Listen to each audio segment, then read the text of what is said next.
hi friend जय जगन्नाथ देखो आज बहुत दिन पर मुझे खाई क्षीर आ मुढ़ी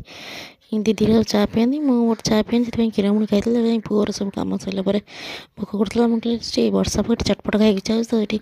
बेसन छिला पक सब पिज करदे सहित सिजवान सस सहित लगे खाई बहुत यम्मी लगी खाई सारापर जेहतु आज बुधवार तो आईष जहाँ आसना तो ये जेहतु वर्षा हो मैंने इंडक्शन रोसे हो आज रोसे सब दीदी कर कारण मुझे आम को धरिकी बसती दीदी सब रोसे करते तो रोसे कर सारापर समस्त दे सारापर ये आम समस्त मिसिकी खाऊ सांग हो खाई सारापर ब्लांकेट नहीं जो ठंडा पागे ब्लांकेट घोड़े आमर आमर शोपड़ू उठिकी बापा हरिका गोटे कड़क वाला चा बनई देते बापा को ये दे चा हरिका रखीदे आज आम डिनर किसी रोसे नाला कारण आम गोटे भोजी जन जन्मदिन पूरी तरकारी करते तो देते ये